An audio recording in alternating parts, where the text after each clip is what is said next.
and that's oddly time of year.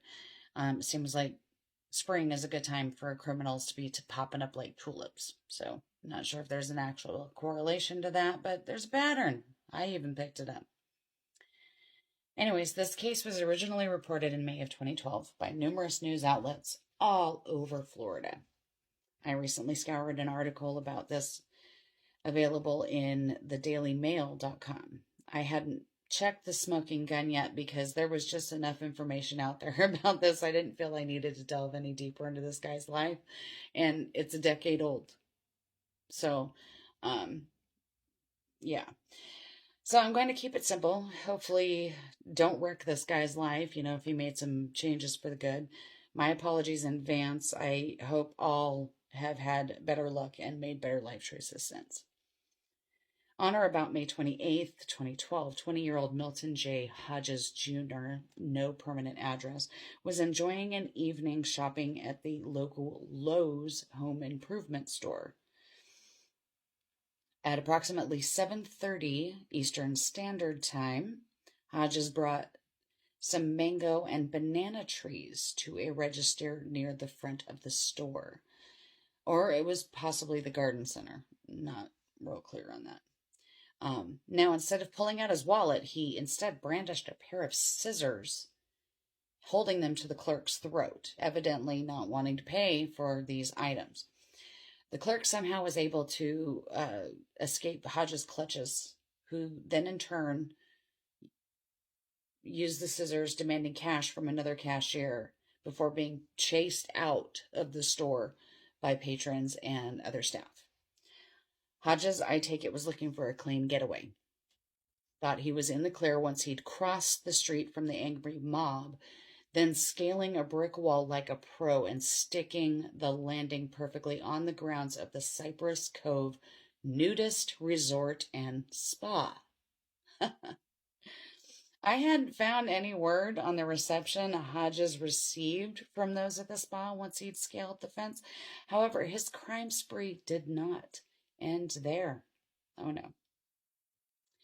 Also, was a little difficult for him to simply blend in, so instead of ditching his clothes, he pulled out a knife from his pants and then carjacked or golf cart jacked a resort employed security guard. Messed up. I'm happy to see that there were no injuries that seem to have been reported on this entire spree, but I'm sure it was unsettling for all involved nonetheless. And thankfully, this gated resort had security too. All those unarmed, naked people. I mean, he ran from a pissed off mob at a home improvement store. Okay, sorry, I gotta get it together. One officer was quoted after their arrival and subsequent arrest of Hodges, stating, "The young ex-convict was easily spotted by deputies and arrested at gunpoint when he refused to drop his knife." Easily spotted. Okay. Was it the naked people surrounding him pointing fingers at the fact that he was threatening, or the fact that he was threatening police still with this same knife? I don't want to know if anybody ID'd him from that home improvement theft. That probably would have been helpful. At the time, Hodges had been was being held without bond, facing at least 10 felony charges stemming from just this incident in Osceola County, Florida. And I know I got that wrong. It's not clear to me if trespassing, scaling that wall into the resort, is one of them.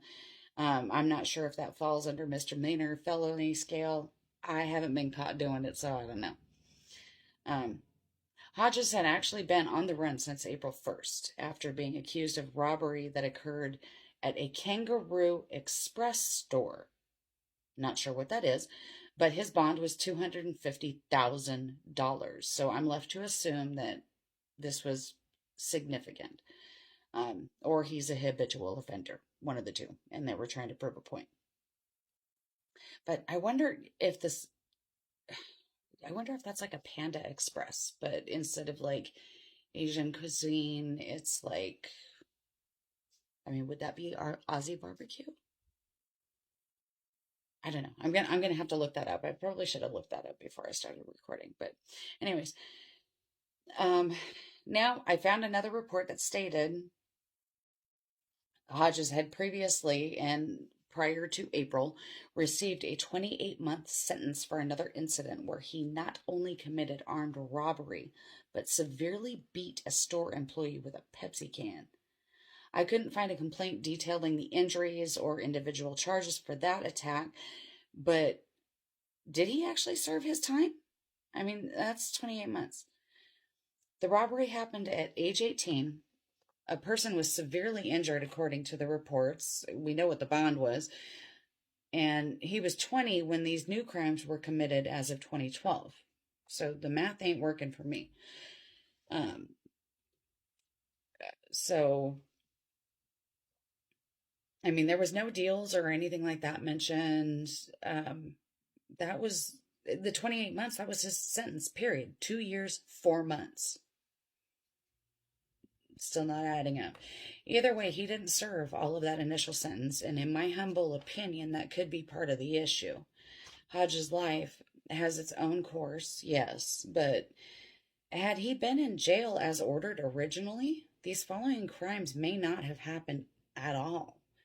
And though this May case had some humor to it, unfortunately, we are seeing more and more of that release and repeat from offenders, and some pretty horrific headlines to follow those stories. Nevertheless, Hodges' list of criminal acts is sadly still lengthier and messier than our lad from case 2. The guy from case 1, no one even knows if there were others. So hopefully we come to some kind of a positive conclusion on that. But anyways, as far as Mr. Hodges here, his rap sheet goes back to 8 years old. He was detained by police at 8 years old for battery of a school employee, for first kicking a teacher and then threatening to kick her in the face next. So I don't know if this was the same teacher or a different employee. But this was his reported introduction to criminal activity. And the golf cart jacking of the naked guy, after trying to steal banana trees and some mangoes by the age of 20. Wow, that's, I guess, a pretty crowning achievement. Hopefully, he was able to turn his life around and find a better way, as I wish for all those I spoke of in these 3 mini cases. I want to thank you for reviewing these with me. I hope you got a little bit of a laugh. I know I did when I was going through this. Probably a lot more laughter than you got out of it. But take a peek, see what's out there, check on the information.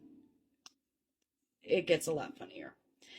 I also hope all those involved in these cases are able to move on positively and learn something from these events, no matter how they unfolded. I'm simply grateful these were not headlines with far worse outcomes. We face enough of that on the daily, and we need change. So on that, live, learn, love. No matter what life tosses our way, listen to those who follow those 3 basic L's as a philosophy in life. Those are the ones that will always see the glass a little different than you, always the first to tell you that it could have been worse. Night. Thanks.